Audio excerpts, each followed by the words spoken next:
Welcome back to the channel. My name is Jeremy, and today I'm joined by my wonderful sales rep, Matthias. Welcome to the channel, brother. Pleasure. Thank you. So, right now we're at the office, the Summit HQ in Kelowna, Canada, and this is actually going to be our second pod that we've done together. The last one was about 6 months ago in Marbella, Spain, when we hosted our last client retreat, second last client retreat, and that was just surreal. And so I'm just super pumped to chat with you again today, and yeah, kind of just talk about like our growth, our journey over the last kind of 6 months as well. And Matthias is an absolute weapon when it comes to sales too. So love to just kind of pick your brain, see some of the things that you see in the industry that people are doing wrong, and how somebody who's watching this right now can take the sales calls that they have on their calendar, maximize them, and make as much money and help as many people as possible. So yeah, Matthias, welcome, brother. Thank you. Welcome back, I guess. But yeah, man, what do you see a lot of people do wrong when it comes to sales? Because you do a lot of coaching for our clients as well. Yeah.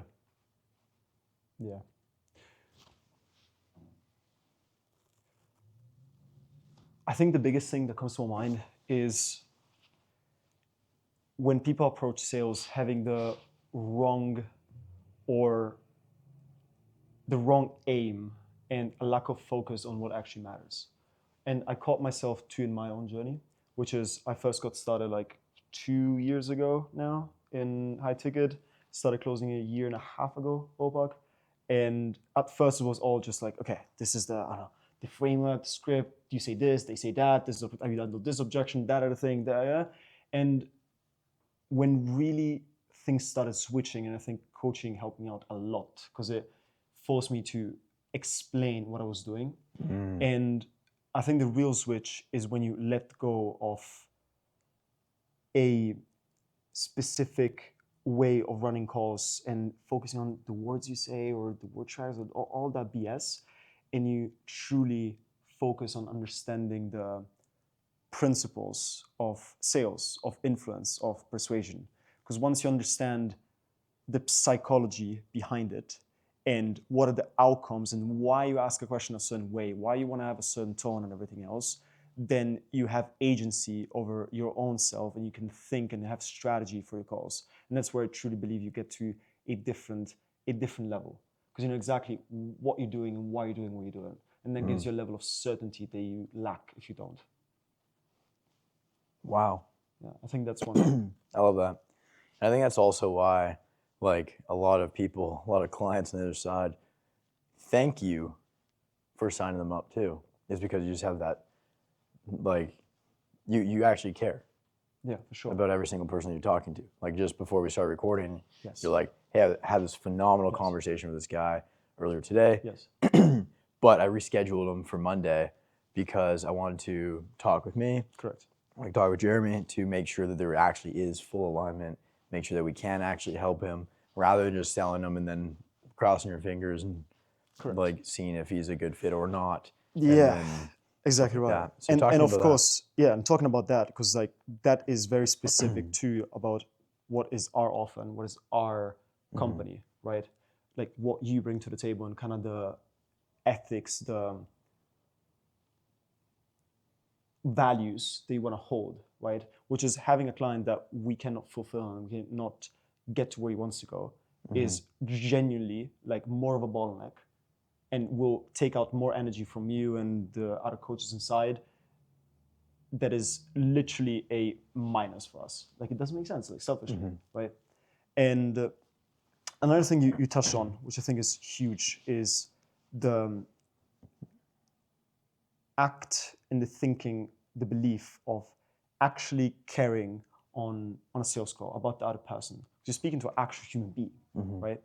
And I think the internal work in sales is one of the biggest points of leverage that you can focus on, meaning having the right beliefs about what sales is about and what's your worldview on it? Like if you think you're selling and you're having this conversation, you have to battle it or something like that. You don't but like it's not just saying it. It's like you actually know, right, that it's about helping them, it's about facilitating change.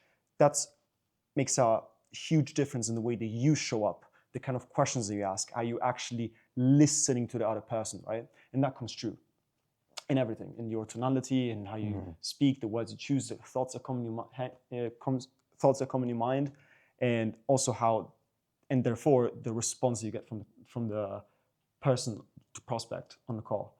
And then the other thing is you gotta to facilitate that change and help people through difficult decisions that can be absolutely life-changing. We've witnessed that in Miami, speaking to all the clients that were there that were in kind of gray areas in their life and stuff, that literally when we were on the yacht, like, we're shaking my hand saying, like, thanking you for literally changing their life. It's not, and it sounds cheesy, everybody says that, it's truth. And yeah, because like if you don't have that internal work, if you don't have that alignment within yourself, you're not willing and wanting to act with courage, for example, in your own life, have certainty, take risks, how can you ask somebody else to do what you're not willing and wanting to do yourself? So good, man. And I think that just comes from being a leader. That's part of being a leader. Correct. Right? You can't ask somebody else to do something that you're not willing to do. And so for you doing sales, because you are willing to go that extra mile, to push yourself, to invest in yourself, to continue to grow on your own dime too. Yeah. You have absolutely no hesitation to ask other people to do that too, because you know how much of an impact it's going to have on them and their growth. Exactly right. And that's what it's all about. And let's talk about Miami for a sec. So we just got back from Miami 100%. last week, where we hosted a client retreat, and we had 25, 26 people fly out from all corners of the the world. And as you can probably tell, my throat's still a little scratchy. I think it was the cigar on the yacht. Cigars take a bit of a toll on me, I guess. But let's talk about that and just alignment of values, as you were just saying. Yes. Because one of the things that really stood out to me when we were in Miami, and multiple clients said this too, like over and over, was like, they come up to me and just be like, dude, I can't get over how honestly, like, genuine and authentic every single person that's here is. And that's a result of excuse me. And that's just a result of like attracts like, right? We attract, our vibe attracts our tribe. Truth. And especially like in the online space, there's a lot of people that are just like absolute boneheads and just like unethical, or just like, I don't know, cutting corners and shit like that. 100%. And like, I think the people that we attract, like, that is a reflection of us and our values as a company and our values as leaders. And as a result, we attract people that are attracted and align with those values as well. Yes. And so that was just really, really cool to see.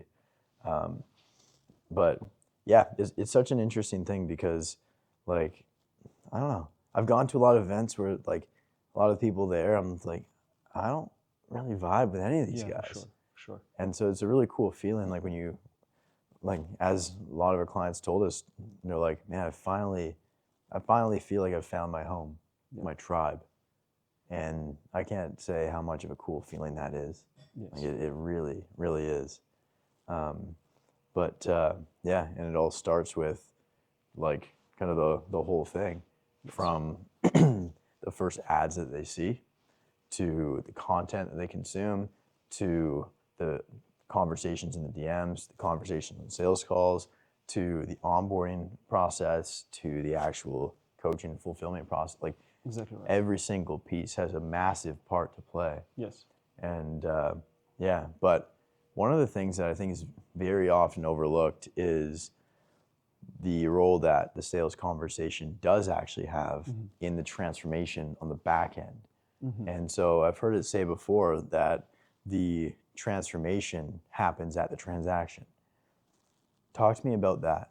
Is it just a matter of them paying money and burning their boats, going all in and be like, oh shit, I don't have a backup? Or is there something more spiritual going on there? I do believe there's something more spiritual going on there. You could say the word spiritual, of course, it depends the meaning that you have and you attach to that word, of course, which we don't say anything wishy-washy. We would say that doesn't matter. It's a whole tangent. Either way, I believe it goes beyond the commitment. I think the commitment is a part of it, definitely. Like investing into yourself, then you're in it. You're committed. You're gonna show up. You're gonna do everything. You're gonna give it the proper thought and intent, right? But I think there's another element, which is the depth of the conversation that you have on the sales call, right? Because on the sales call, if done properly, again, what sales is, I think there's a great definition, the best I've come to know so far, which is about influencing, facilitating change. Change doesn't mean you joining the program. Change means taking a different lens, a different worldview, and changing the behavior, right? Because if you can, for somebody that comes on a sales call and he's uncertain or apprehensive of this, XYZ limiting belief or pattern that's going on in his life, which is all the time the real root cause. Like the actual root cause, because if that wasn't there, if you were 100% certain you were going to get to the outcome, you would have already invested, right? So that's the real issue, but people are not even aware of that, right? So if you can get to that root issue and then reframe it and actually come closer to truth, that's why you say it's like spiritual in a sense, right? Because you get more in alignment with who you actually want to be, right? Yeah. That in itself is, I mean, phenomenal in my opinion. And then joining or making the sales, making the transaction, making the commitment just comes as a byproduct of that change. Yeah. It's like the real core issue is the root of the onion, the core, the center of the onion. Exactly right. And on the sales call, we had to peel back the layers. Exactly. And and I think that also has like a spiritual metaphor in there as well, because I was talking to one of my mentors a couple days ago, and he said literally the secret of life, or like the final boss basically, is understanding that like everything is just oneness, everything is just together, and you have to shed the layers of like society and ego and all these beliefs that you have and everything else that's all the noise, until you get down right down to the root of the core, like to the core, and that's when you discover the truth. And I think another thing that's really important too, the more resistance you have towards doing the thing, that means you have to do the thing. It's like the more resistance means the more of like a calling you have to it, right? And at the end of the day, like, why do we call it like a calling? Because it's calling us towards it. Like, it's calling us towards that truth, but then we have this resistance towards that. Because like there's obstacles, there's challenges, there's limiting beliefs that block us. Doubts, 100%. Yeah, and so there's always this resistance. But when you identify that, instead of resistance being a bad thing, to going towards what you actually truly want deep down, and you start to see it as a compass and a signal, where it's like the true north, going straight to that core truth, is the path of most resistance. And when you feel like, wherever you feel the most resistance to doing something, chances are that's the thing you have to do the most. Yes, absolutely. I want to add one thing on that, then I want to ask you a couple of questions on the conversations that we had being here in person that I think correlate very fucking well with this. One thing I want to say is, there is, you know Carl Jung, the philosopher, right? He has this concept of the self with the capital S, which is the totality of everything that you could be. And how he describes it is, the self calls upon you, right, through your conscience. So it's like that thing that is knocking on the door. It's like saying, hey, do this, but there's the fear of the mind of like, who you are right now, there's like resisting it, right? Yeah. But that knock that you have in your mind that requires you to step up and go through fear, go through doubt, and push through it and come closer to truth, that's literally your potential speaking to you. And yeah, I think that's great. And a couple of things I want to ask you on that. Mm-hmm. One is, we were at dinner 3 days ago with the whole team, and we were talking about the vision, specifically your vision for your own life, right?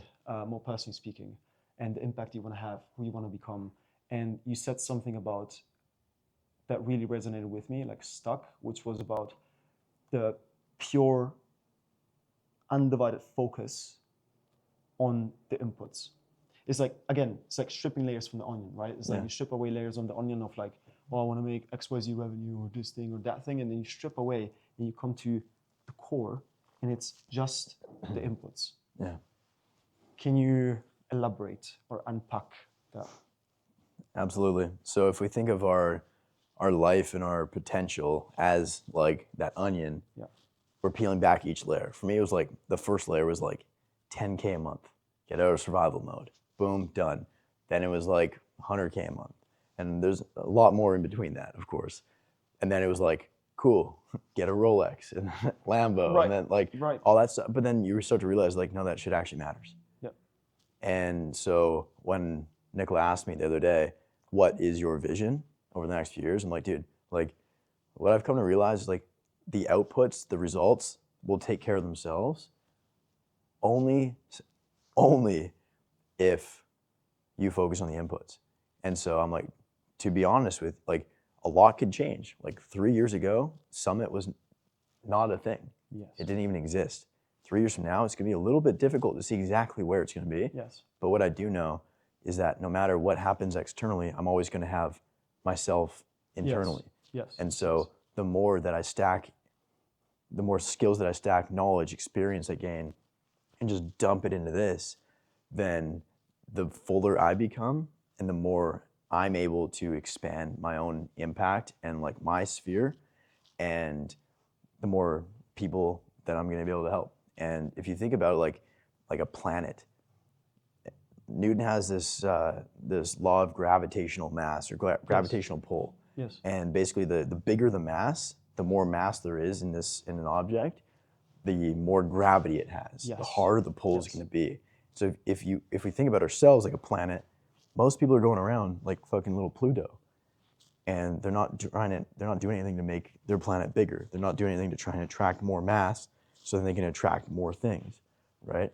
And so like if the Earth got bigger, if the Earth got more mass, the moon would come crashing right into it, because it would just like, that's how things work. The bigger your sphere of what's inside, then that's what most people don't understand.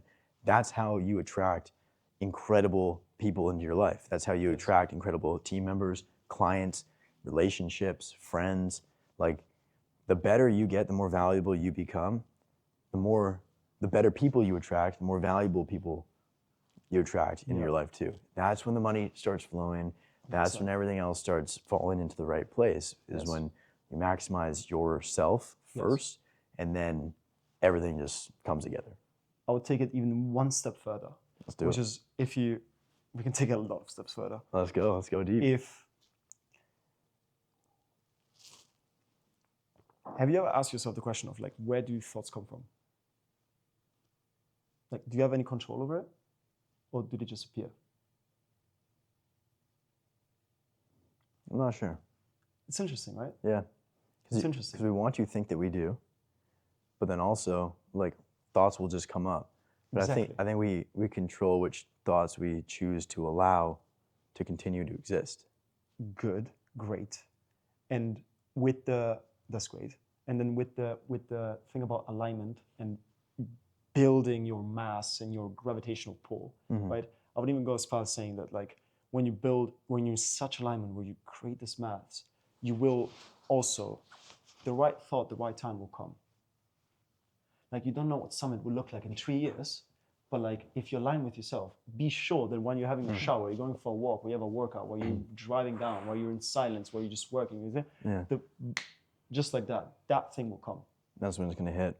And that's kind of like the quote where it's like, when opportunity meets preparation, that's when things happen. I completely butchered that, but you're exactly right. It's like, that's like when there's that, like those ideas are born. Yes. When you reach that stage of opportunity in your journey, but then you're also capable of matching that level of opportunity with your preparation. And so, yeah, the more we work on ourselves, the more we continue to grow. And like on a tactical level, what that looks like is like reading a book a week, and always investing in courses, programs, mentors, stuff like that, to just keep learning and learning and learning. Yeah. Even if you get one little nugget from somebody, boom, worth every penny. Yeah. Or listening to that conscience, listening to that fear, that thing that you fear, that thing that calls upon you in some sort of way. Just continue to listen to that, continue to align with that at all times. Yeah, yeah. And that's when things start to feel like a movie. Yeah. That's when the craziest shit starts to happen. Yes. Things start to happen just at an alarming pace, where it's like, it's hard to believe. Yeah. And I've been in this many times where I'm like, I start asking myself, I'm like, this is like, will this stop? Like, and then I'm like, how do I get it back?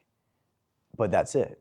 It only stops when you do shit that is out of alignment with where you're actually being called to go. Yes. And a lot of the time, I think the reason why we do that is because I think our logic brain gets in the way of our emotional brain, or our heart, our intuition. Spot on. And so, for example, a few years ago, I was running a marketing agency. It was an advertising agency running ads for mortgage brokers, and grew that to 6 figures, but I absolutely hated it. But I had no idea what else I was going to do. And at the time, like, I joined a coaching program, started to see a lot of success, and then my mentor was like, "Hey, dude, you're crushing it. Do you want to join my team as my head coach and like teach other students how you're able to grow, like from 0 to whatever?" I think I was doing like 7, 8, 9K a month, something like that. So like nothing crazy, but to me at the time it was mind blowing. Of course. And I was still in my parents' basement then. And it got to the point where I just started to hate running my agency, because it was just so technical. The relationships were very transactional. If one month the leads were a little slower, or like they were good leads, but then like my client couldn't close them, then all of a sudden it's Jeremy's fault and Jeremy's fired. And like I had to like go in, build all the landing pages and funnels and email, everything. And it was a lot of work. Maybe I was just undercharging, I don't know. It definitely was, but that's besides the point.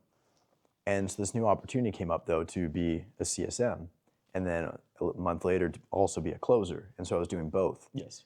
And the battle I was having with myself was, Jeremy, it doesn't make sense. You can't just shut your agency down because you spent the last year building it and it's making 6, 7, 8, 9, 10K a month. Yep. Why on earth would you do that? But then and so I dragged that decision out for so long because logically it made no sense, but I kept being called back to it. And what I learned from that was, sometimes like we have to shut out our voice of reason sometimes. Yes. When we're in tune with our intuition. And one day I just said, I had enough. I got to the point where I hit my pain line, and that was that. And I picked up the phone, I called every single one of my clients. I told them, basically fired them all. I told them, hey guys, like I'm switching directions, I'm shutting the business down. And a lot of them were like pretty choked because it was working. Right. And so I kind of like, I coached them off of it. I offboarded them, taught them how to continue running it and stuff like that. And went all in as a CSM and a closer. And then I started running ads for that, and then took it from 40K a month to 220 or something like that, like 7 months. And like my personal income, like I think it was like within like 2-3 months after just shutting the agency down and going all in, it's like, I think I hit my first like 22, 24K a month or something like that. There we go. But just, I mean, I was taking 10, 12 hours of Zoom calls 6 days a week and grinding my ass off to make it happen. But between coaching calls and sales calls, It was awesome. And so what I learned from that is like, you can't be 1 foot in and 1 foot out. And that was like one of the scariest things that I like was faced with at the time. And logically it made no sense, but emotionally it made so much sense. Yes. And I think a lot of the time we let our logic brain dictate us and keep us stuck due to fear, uncertainty, and doubt. Right. And if we unpack that, right, is following your heart, following your intuition, right, which in a way you could say is already knows what it's in alignment with you, right, is in tune with that. And you followed it and it got you to build Summit.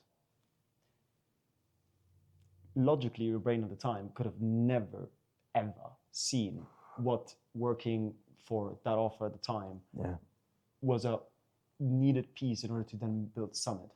Exactly. Never be. It was a stepping stone, yeah. Exactly. You'd be running an agency, making 40K a month and wanting to shoot yourself in the eyes. Literally. Like, literally. Yeah. And that's a really good point too, because usually we can't see we can't see the future. We can only see behind us, the past, right? Yes, we can have a vision of what we want, but we have no idea what the steps are going to be like to get there. Exactly. There's no way. Like if you asked me 3 years ago, Jeremy, what do you think you'll be doing 3 years? I have no idea. Right. And I can guarantee you I wouldn't have said it was going to look exactly like this. Exactly. And sometimes we have to just kind of take that step onto that next stepping stone and take that leap of faith into the darkness and just have that conviction and that trust in ourselves that no matter what, we're going to figure it out and we're going to make it work. Yes. And if you hold that belief true to your core, that's what determines successful or unsuccessful. I have a question on that. The belief, the level of trust at the core in yourself. Yeah. Can it be built? Oh yeah. You gotta be delusional. Through my affirmations on my vision board, I have brainwashed myself to think certain thoughts and install certain beliefs. Nice. And so years ago, when I was in my parents' basement, before I even started my agency, before I even made a single dollar online, I was telling myself multiple times a day, reading through this document, that Jeremy is a successful 7-figure online entrepreneur. He owns multiple business, blah, blah, blah. His circle's full of heavy hitters, and he attracts people who share similar values and visions. Like, I had no friends back then. I didn't have a circle. There were no heavy hitters, right? I didn't have a business. But all those things come true. And like every single thing that I put on there, I do it very intentionally, because a lot of things, it's like stuff I don't have, traits I don't embody yet, characteristics that don't describe me yet, at least my current version of myself. Yes. But through repetition and visualization and truly like in my mind, mentally experiencing myself as that person every single day, I literally brainwash myself to go from insecure, lack of clarity and confidence and all that kind of stuff to almost like a delusional level of like self-confidence and belief that no matter what I'm going to do, I will make it work and I will get through it. Yeah. Does that make sense? Yes, it does make sense. Absolutely. I had the same thing or very, very similar thing. Yeah.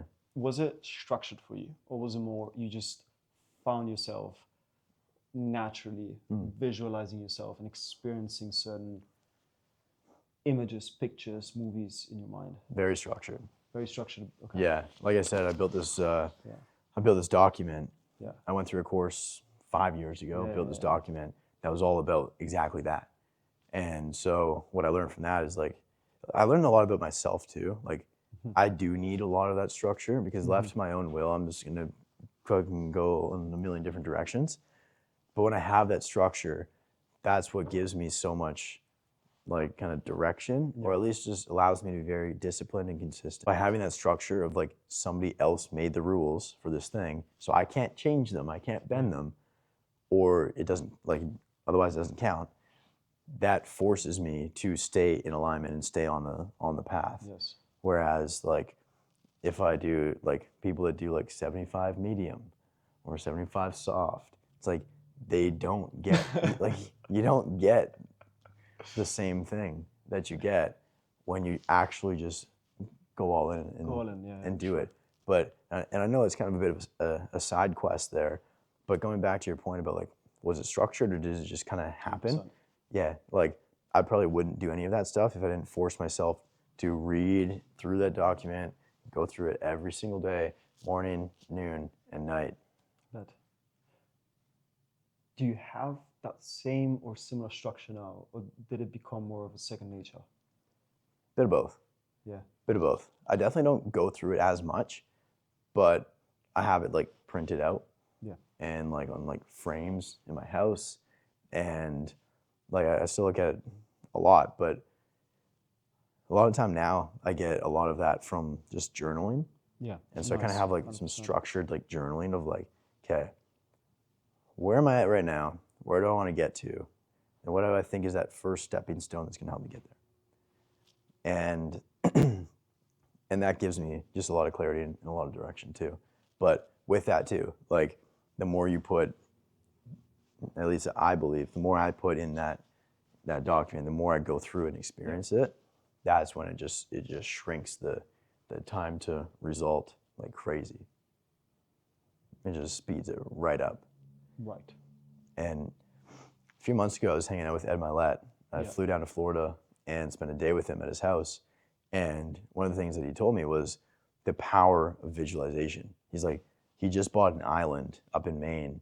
He's got a 9-hole golf course on it, like stables for his horses, and like crazy. Not too Yeah, he's got a saloon on there for the boys. And we'll have to get a Summit Island and have a saloon to rip podcasts in. But With an helicopter. with a helicopter, yeah, that's for sure. Funny story on that one. But anyways, what he said, he's like, 20 years ago, I was visualizing myself one day owning an island. Mm-hmm. It took him 20 years to make that vision a reality. And I think a lot of people beat themselves up and are too hard on themselves for not getting the results that they want because they put a really short amount of time on it. But when in doubt, zoom out. And so when you zoom out, you detach yourself from achieving this result by this date. It takes a lot of pressure off you. You can be a lot more creative and flexible. Yep. And I think, at least in my experience, that's when things actually happen. Yes. So I put a lot of shit on my vision board. I'm like, I'm gonna achieve this by this date. Like, it never happens. Never happens. And then I get down on myself and beat myself up. So then I just eliminated dates. I completely removed the dates from my thing. And like, you gotta be careful with this too, because like, you don't wanna just get lazy and complacent, right? You still gotta attack your goals with like relentless, like ferocious energy to make sure you actually just like move forward instead of just being like, oh yeah, that'll happen when it happens. Like, you still have to meet that with action. Yeah. At the same time, you have that certain level of detachment from the goal. Yes. And the detachment's so key. And I was watching a video today from a guy who's done, tens of millions of dollars online. And he was saying basically his sales cycle is 30 days on average. You go from a stranger to like a high-ticket client, it's like 30 to 60 days. Yet, a lot of people, when they first start running ads, it's like week one, hey, I spent $200, I haven't signed any clients. It's like, dude. Chill. Yeah, you're attached to the outcome. You're way too attached to the outcome. Yes. If you zoom out, you'd be like, and this is what I did when I first started Summit, when I first started running ads. Like, I've spent so much money of other people's money before on ads. When I started spending my own money, it fucking hit different. Did it? Oh, it sucked. It sucked so bad. It was so painful and so like, just uncomfortable. And what I learned from that though is I kept telling myself when I was spending my own money on ads, I'm like, all right, the money I'm investing into my ads right now, I hope is going to benefit future Jeremy 6 to 12 months out from now. Yes. That was my belief. That was the thoughts I was telling myself. I'm like, I don't need to get this money back today, tomorrow, this week, next month. Doesn't matter. I'm just investing into future Jeremy 6 to 12 months out from now. And if all I can do, like, you know how much pressure that took off my back to like Of course. make a sale and when you optimize for the short term, you make stupid decisions. Yes. And you sacrifice the long term. So you start signing clients that aren't great fits, that are huge pains in the ass, that like you don't want to work with or you can't even really help to the best of your abilities. But they got a credit card, they're waving in your face. Yeah. And you're being Pulse tested. on a credit card. Let's go. Pulse on a credit card, that's all you need. Yeah. Yeah, I think it's not we've good. all been there at some point. But very, very quickly, you come to learn that no client is better than a bad client. And I remember Hormozy talked about this too. He's like, I have never had somebody, or he's like, I've had somebody who I thought was going to be a good client actually turn into a bad client, but I've never had somebody that I thought was going to be a bad client turn into a good client. Yeah. Yeah. And so 100%. we know. 100%. Yeah. We know always. But yeah, I think if you detach, you zoom out, and you focus on just the inputs, it all comes back to that. The thing is, That's it goes again to the point of being able to detach yourself and be able to zoom out in a 6-12 month timeline when you're spending money now on ads, right? When you first started the summit, Yeah. your own money, you like the core thing there is that you gotta have that element of faith, of trust, of knowingness that you will inevitably become who you intend to be. Yep. Because like if you genuinely like believe it like with your whole heart, right, the direction is right, then what's the problem with spending? Even if you lose, let's say you lost $10,000 at the time we had a lot of money, right? I did in order to find the Yeah, one that's there we maybe go. millions. Yeah, there we go. There we go. That's it. Yeah, Yeah. And I just had a really interesting thought right now too. go for it. So going back to your question of like, can you build that confidence Yes. and self-belief, or is it like born? Definitely wasn't born. Like growing up, I was very like insecure, had no confidence. I was like pretty tubby and just like had a hard time with girls, and like it was, yeah, definitely wasn't born with it by any degree. And I think it's a balance between here we are right now in the present, and there's two components that influence where we're going. One is our future, and like I said before, brainwashing ourselves Yes. to act as if we're already at that level of who we want to become. Then also the past of like all of the small victories and the small wins, Right. and your track record of success. Every single person watching this video right now has a ton of accomplishments and accolades. They have a ton of wins, but they just don't give themselves credit for that. Yeah. And so I think we need to celebrate ourselves as much as possible. And Austin talked about this in Miami. And like that way we shift from becoming our own worst critic. And Austin said this, he literally said, he's like, some of the shit that we say to ourselves, we would never say to another human being, ever. But we talk to ourselves that way. Yeah. Think about the impact, think about if you had another person in your life and you talk to that person the way you talk to yourself, you put them how do you think they're not going to feel very good. They're going to run the other way, right? And they're definitely not going to develop a lot of self-confidence and belief. Right.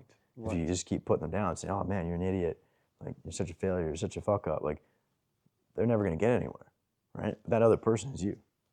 And so we have to train the way that we speak to ourselves. Yes. And consciously choose to have new thoughts and beliefs, because that dictates our actions, which then dictate the results we get.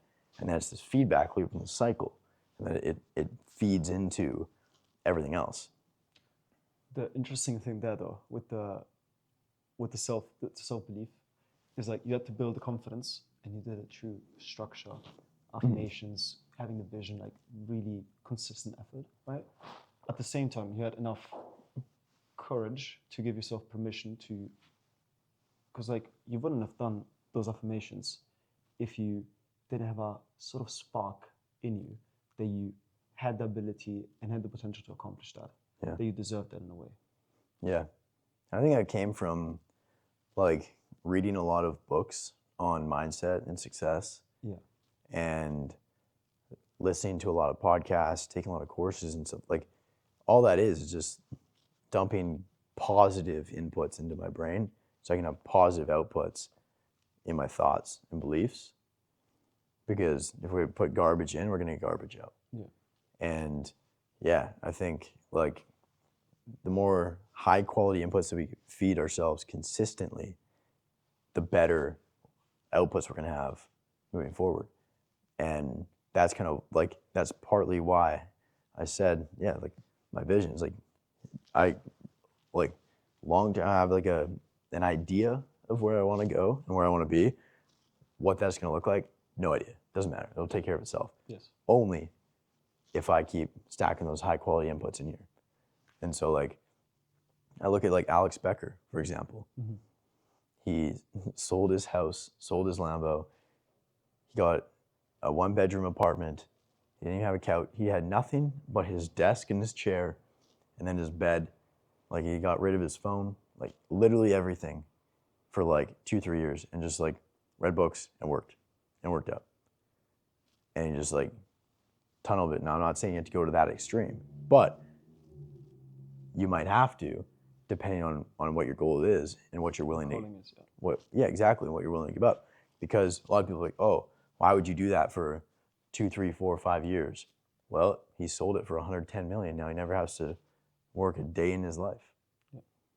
Right? And so it really depends on like what's important to you. But that said, like he cut out all of the negative outputs or negative inputs, and he only fed himself positive ones.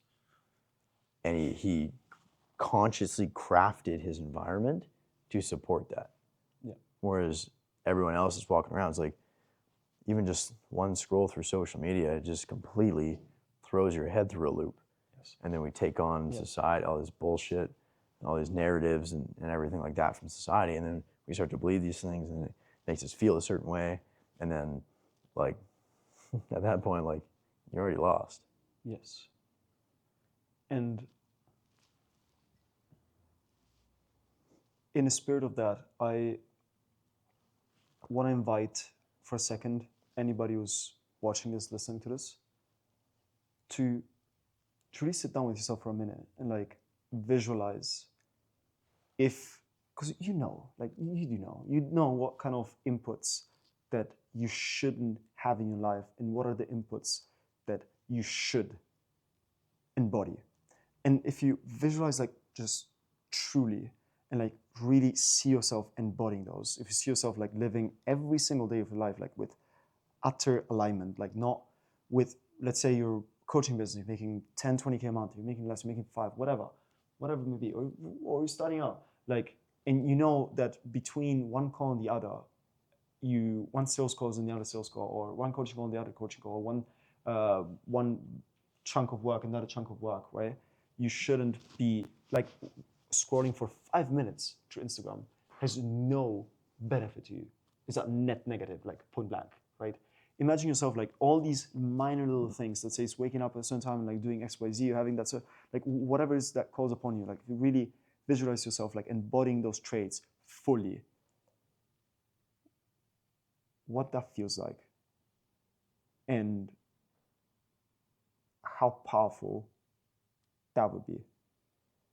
Because yeah, I think it's just like just shuddering, honestly. The word that came to me as you were describing that is unstoppable. Yeah. Yes. Like a fast-moving train that just will run through anything. And I think that's really what it comes down to. And the reason why people can't pull the layers of the onions off is because they haven't beat the boss at that current level. Yeah. They're still holding on to a vice that they know they need to let go of. They're doing things that they know they shouldn't be doing, but they're still doing it. And that's created that ceiling. And so that they can't get past that and get to the next level unless you learn to let go of that. You kill the boss at that level, then you get the key, and you unlock the door and walk right up the stairs to that next level. And at every stage, that's exactly what it looks like. Yes. There's a test that you're being faced with right now. There's a challenge, there's a boss that you need to fight. And you won't ever get to where you want to get to unless you unless you choose to win. Yes. It's the exact same process on a principle level at every single stage, but the bosses looks a little bit different each time. Yes. And is a little bit more difficult, Yeah. a little bit more challenging. But every time that we level up, we get better too. And I want to share a integration that I had personally through my own experience in the past few months. I want to curiously hear your thoughts, which is, for some reason, found myself completely letting go of any external like judgment or like what are people like, what you should be doing, we should be, all that jazz, and like truly being in tune with your own intuition, right, as we mentioned. And I think what I realized is, for my own self, it's not that you gotta let go of a certain thing because you just have to. Like, let's say you're in entrepreneurship and you hear these people online that say, oh, you shouldn't be drinking, or you shouldn't be doing this, you can't have a glass, or you can't, I don't know, like hang out with your friends on like Saturday night and have a nice dinner and have a nice time and be present. You should be like, whatever, right? Whatever. It's like, I think there is a discernment there in terms of if that thing that you hear that manifests itself actually bothers you or actually in a way calls upon you, right? Then cut it, like no hesitation, no fear. Yeah. But like be in tune with yourself of like what actually is the boss for you at that time, is that test. Because it's not like you can become probably, like, there's billionaires who probably like have a glass of wine on the weekend, I'm very sure, right? I'd assume so. What is it? I'd You assume so. Yeah. Or whatever it may be, two. right? Like it's just a stupid example. Drink is just easy. Yeah. But the thing is like maybe for a certain period of time, that like cutting out that vice calls upon you, and then 6 months, 12 months afterwards, you've cut that, you've beat that boss. Maybe you'll be able to have no attachment towards it, and you can even choose at some moments to, I don't know, be present with yourself, your family, your friends, enjoy a glass of wine or dinner, or whatever it may be. And yeah, it's not there's any right or wrong. It's just like what is right or wrong for you.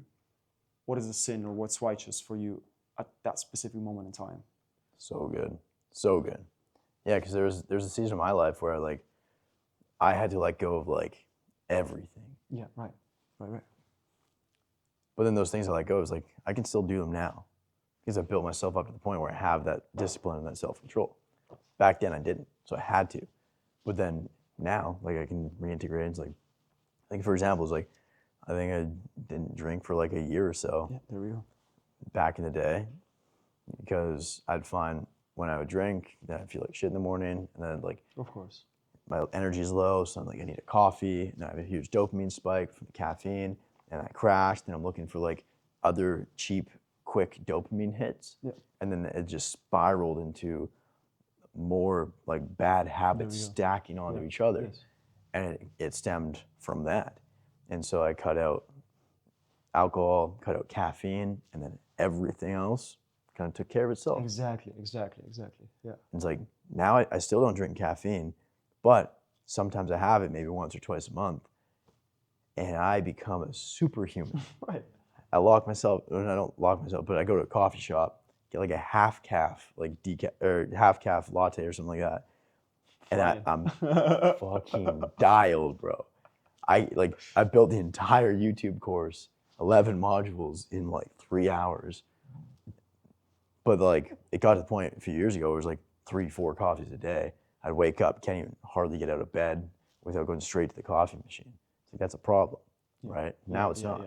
But so I can still kind of play around with it and use it to my advantage. Yes. Or like agency on it. Exactly, 100%. And it's like same thing with alcohol. It's like going through university. It's like, man, I used to get drunk like 3 nights a week. Yeah, same. Like brutal. High school, yeah. And but now it's like, so I cut it out for a long time. And I think it's the same thing with anything. It's like in order to like beat it, I don't think you have to like beat your vice. You have to learn to let go of it. Agreed. And like the best way to do that is to starve it. It's just absence from the thing that's holding you back. And so through that, you learn to live without it. And it's the same thing with like lust. You let go of lust by starving it and eliminating all of the like the influences and the inputs from everywhere else. Yep. Like when I struggled with that big time, like I deleted every social media app off of my phone. I locked my phone. I turned it off. I literally like put it in my drawer for like 6 months. Yeah. Didn't have it on. And this is like probably 5-6 years ago. And like, but I had to. I had to starve that in order to let go of it, to learn to live without it. Yeah. And I was like, oh.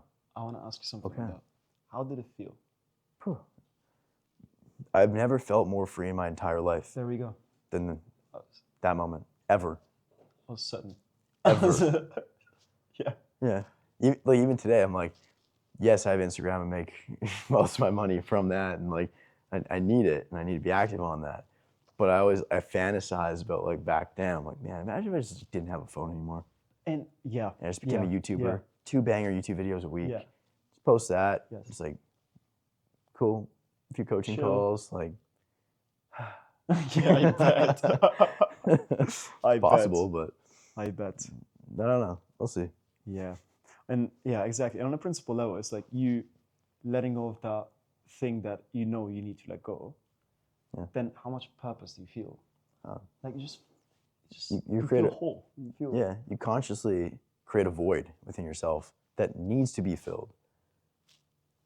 And I see a lot of people try to stack on like good habits and stuff like that, but they never stick because you don't create that void. You have to first eliminate the bullshit first, and then you're able to fill that void with the good stuff, and then it becomes good. Right.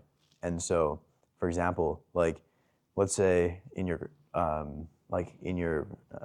parking garage, you have like 2 stalls for vehicles. It's like, and you already have 2 vehicles.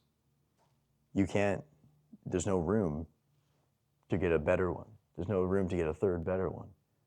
It could be better, newer, faster, whatever. There's no room for it. Yep. You have to first sell the old shitty one that doesn't work anymore, get that out of the stall to make room for the new one. It's the exact same thing with our habits and our actions. And so we have to uninstall the bad ones that don't serve us anymore. Maybe at one point in our life it did serve us, but it doesn't anymore. So we have to get rid of it to make room for the new one to come in. Yes. We have to create that void, and then it becomes easy to fill it. Beautiful. Beautiful. Absolutely. One thing, kind of going on a different topic, but one thing I've been noticing right now here, being in person in Kelowna for the past 4 days in the office, having you in the office and everything else, seeing you work and all that, is truly understanding, which is something that you don't grasp if you are on Slack and communicating through Zoom, right? Which is how now much attention you give to how you allocate your time. Like the embodiment that you have of leadership and how you actually understand how valuable your every thought, every 2 minutes, like it comes true. And it's not like you said anyone does like, oh, don't ask me, but it's like, it just comes true. It's just like, how's that been to embody that? Difficult. Because if I was left to my own demise, like, if it was just me, then like naturally I'm pretty lazy. I like to just kick my feet up and just, I don't know, mess around, waste time, right? Or at least the old version of myself did. Interesting. Yeah. And so I had to consciously uninstall that belief that comfort is good and valuable and actually fulfilling, which is not, because it always leaves you empty. Yeah, 100%. And install a new belief that comfort is actually, like, comfort opens the door to your vices. Yeah. And like the only way I get my fulfillment is by being purposeful and driven. And the way to do that is by safeguarding and protecting my time and my energy. And so I've had to eliminate a lot of things that don't serve that I really enjoyed doing before. And like, for example, like I used to like I literally used to watch like one movie like every night. Just like 2-3 hours just like gone. And it's like now I'm reading a book a week. Yeah. So now I eliminated the movies and I was like, I set a hard, clear rule. Jeremy, you are not allowed to watch movies. Now I still like I still can, but it's just like I can't watch them every day. I have to like of course. plan them ahead, so it's like conscious, but then also work around it because I set a standard that I have to read a book a week. So I have to earn the right to watch a movie only if I finish a book or I read X amount of pages that day that I had that I needed to do. Yes. And then I've earned the right to reward myself with this thing that There we go. that does give That's me beautiful. And I bet the most fulfillment comes from actually reading that book a week. 100%. Yeah. Yeah. So it's it's an interesting game. It's like sometimes you have to it has to be like a carrot on a stick, right? Like you see like a donkey walking around with a stick over its head and a carrot dangling. So it just keeps walking towards this carrot that it's never gonna get. We have to kind of trick our minds in the same way. We have to dangle that carrot in front of ourselves with things that we actually like, things that our lizard brain, our monkey brain actually wants to pursue and is chasing and trying to get. But we have to like earn those things. And so when you like, I see a lot of people have like goals and stuff. It's like if you don't have a reward attached to it, it's like you're never gonna hit that. True. In the moment, interesting. I go pretty on a consistent basis, every week, 2 weeks, with one of my best friends in Italy. We go and run uphill for like 1 hour to a beautiful spot with a wonderful view, and all over the mountains and all that. And it's interesting because while we're running, we're like, okay, once we get on top, there's like a little bar or whatever. We're like, okay, we're gonna get some fresh orange juice. We're gonna get water and all that. We're gonna chill for a little bit. It's gonna, like, right, and that keeps is like that carrot that keeps you going when it's like fucking hot as fuck. And you wanna die, like literally. It's a hard run. But if I think back, like I go about my day, or I look back now, like the highlight, the part that is actually the most meaningful, or that gives the most fulfillment, is while I'm in the worst condition possible. And I literally, like, would be better to have it feels like I have a Rottweiler biting my leg or something. Yeah. Like that's the part that's like actually feels the most purposeful and fills you up the most. But in the moment, no. Hell no. Zero. Man, no chance. That's so good. Like a year and a half ago on my birthday, 5 weeks before, I decided to run an ultra marathon on my birthday. Why? I don't know. Boots. Yeah, and it was middle of December in Canada, and so it was snowing. Yeah. It was like there was snow on the ground. I trained for 5 weeks. I've never ran anything in my entire life before. I watched a video on YouTube, one video. How to train for an ultra marathon. It's a 6 month training plan. I'm like, all right, I can do that in 5 weeks. And then I just fucking did it. And yeah, when I was running, what I didn't train for was having 25 pounds in my backpack with all my food, my water. I ran it in my winter boots, so I had my running shoes in my bag to change into. I had a full set of like extra clothes because it was raining and snowing, and just like, literally all my food and water. So probably like 5-6 liters at least of water and like tons of food for the entire thing. 'Cause it was just me. I literally on Strava, I hit record the second I stepped out of my condo building, and I just ran on the train track path to my hometown. Just me. And it sucked. I finished it in 5 hours and 59 minutes. And it was like an ultra. It was like 52K, like a regular marathon's 42. So it was another 10K. So I'm just running here to my hometown, and then it just ended up being 52. And so anyways, 10K in, like my knees and my ankles were destroyed because of the extra weight. I didn't train for that. And so like they were like hardly working, but I go back to that. I still remember that where I'm like, every single minute I'm like am I going to be actually physically going to be able to finish this? Yeah. And I'm like, I still have another 42 kilometers Yeah. to go. My knees are fucked. And yeah, and then every kilometer, every 5K, I'm like, all right, dude, keep fucking going. Just keep hammering it out. And I remember there was this point where it's like I ran beside one lake and then go through a little town, and then you run around the other side of one lake, and then there's like a little land bridge, and then there's the final stretch. It's like the last, I think, 13 kilometers. Yeah. Yeah. But the highway is like way up in like the mountain, and from that point to the finish line, there's no like road access. So like if something happens or if I can't make it, like literally nobody can come save me. I remember thinking to myself in that moment, I'm like, now's your chance, Jeremy. You can call someone to come pick you up right now. You can hang out at the corner store or whatever and call it, because like I was cooked, bro. And it was the point of no return. And I was like, I remember telling myself, I'm like, I will fucking die on this trail before I don't finish. That's literally, I don't know if I'm allowed to say this on YouTube, but that's literally the level of autism that I think one needs. Yeah. It's just like, Yeah. like, and I saw this also a couple of days ago when we went for a workout in the gym, like in the afternoon, and you already trained in the morning. You trained you trained shoulders, and then we went in the chest, right? And no warm up, no anything. It was just like on it. And then Timmy, or I believe, like asked you about like the shoulders, like, no, are you sure? And you were like, and you said something on the lines of,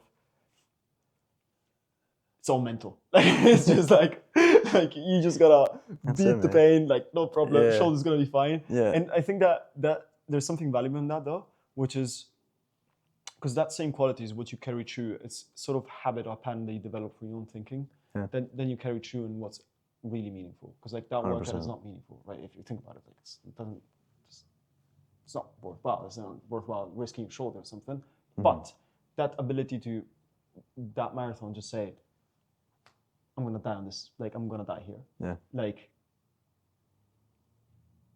it molds you a certain way. It does. And even though I had a beautiful little honey at the finish line with fresh homemade sourdough cinnamon buns waiting for me, that it was in that moment though, like that's where I got what I needed from that run. Yeah. That's where I found who I truly was, and that's what really molded me. And then 4 months later, after that run, dude, I didn't run for I literally didn't run for another 4 months, 3 months. Yeah, 4 months. And then, no, it was 3 months. And then I was meeting a couple of my clients and a couple of my team members in Vegas for the Hormozy event at their HQ. And one of my guys was like, yo, there's a marathon like the week after. Should we just stay an extra week and run a marathon together? And I was like, hell yeah. Hell yeah. But this was like 3.5 weeks out, or 3.5, 4 weeks out. And I was like, hell yeah. I'm like, we don't need to train. I'm like, fuck, I just did it. Like, let's go. And but it was like an actual race, so I didn't have to have anything on my back, and we were chilling. At least so I thought. And so anyways, I was like, okay, well, I better start running. I better start training. I ran like a 5K the next day. I think I went a little too fast, too soon, and like too far. Or maybe I did 10. But I hadn't ran in like 3 months. And I got the worst shin splints on my first run. Maybe it was the second one. Worst shin splints. And I literally couldn't walk. And I'm like, shit. I'm like, okay, I tried to run the next day. I got like 200 meters. Couldn't go. And I was like, oh man. I'm like, this is brutal. I'm like, I got this actual marathon that I signed up for in like 3.5 weeks. I can hardly even walk. Yeah. Like, thank God I didn't have the office and I was working from home because I could hardly walk. And so I went to massage. She didn't really do too much. And then I took a week off and I tried it again, and they were even worse. And I was like shit. And so anyways, I literally couldn't run. I physically couldn't train. And so like go to Vegas, go to the workshop, hanging out there with a couple of the boys. One of them, like he messed up his knee in training, so he had to bail from the race. It was just me and my client Eric, who is a marathon runner. Oh, and no like, way. Oh, he's yeah, proper. Okay. dude, he signed up. He actually signed up to the race. Like he heard that we were Oh, that's going to do crazy. it. He signed up like the week before, or like a week and a half before. it's just And then he's from LA, so classic Tuesday. he just ran the LA marathon for fun the next day. And he decided that he was going to join us, which was a week before. And so it was just him and I.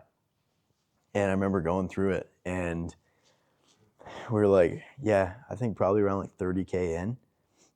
And that's when I hit the wall again.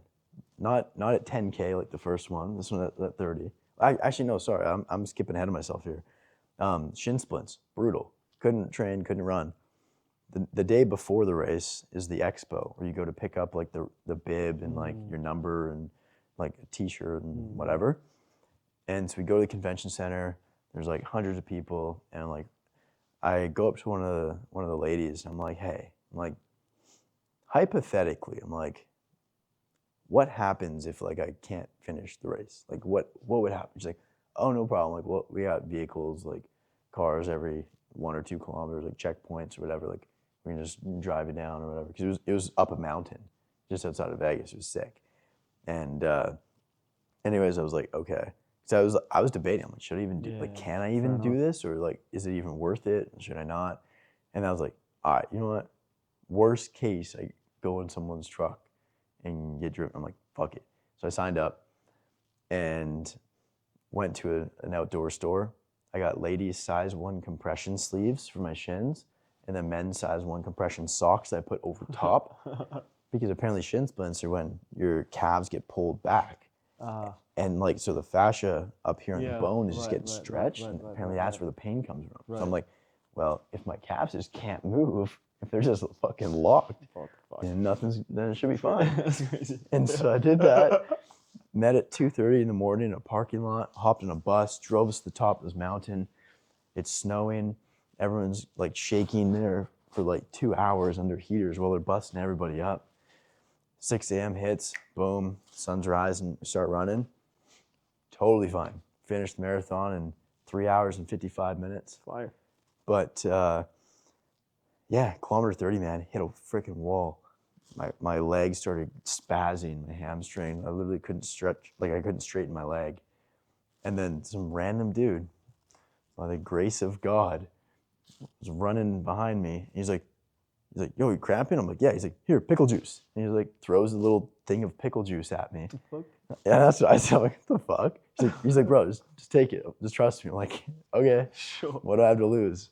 And so I drank it, and like 2 minutes later, cramps are gone, and then finished it. And then my buddy Eric, who's a phenomenal runner, like he was like pushing me, man, to the point where I'm like, yeah, fuck this guy, kind of. But like, thank you, Eric. Thank God for you. Because he's like, bro, we got to finish this in under 4 hours. He's like, we didn't come here to fucking like half-ass it. He's like, we got this, man. Like, we're doing well. Like, keep going. And so yeah, I gave it my all for the last like 10K, and yeah, 3:55. And like, again, I'm not a runner. I had no idea what the times were. I'm like, I don't know. And I really didn't care. Because I was like, Eric, I'm just trying to finish this fucking thing. Like, get out of here. Like, you know? But like, I think that also goes to show, like, it's so important who you surround yourself with, because the right people are going to push you to be your full potential and to not give in and not quit when it gets really difficult. And that's what Eric was for me during that race. He was like he was the one that was like, all right, dude, like, you got this, let's fucking go, right? Even though sometimes I didn't want to hear it. I'm like, Eric, I'm good, bro. Like, you know? 100%. But like, I definitely wouldn't have finished that early, even close, without him. And so I think having good people in your life is like so important. I know it kind of took a bit of a turn there, but it's so key. Fucking beauty. Yeah. Fucking beauty. Well, I think I gotta run. I think I have a call. 5 minutes. All right. So.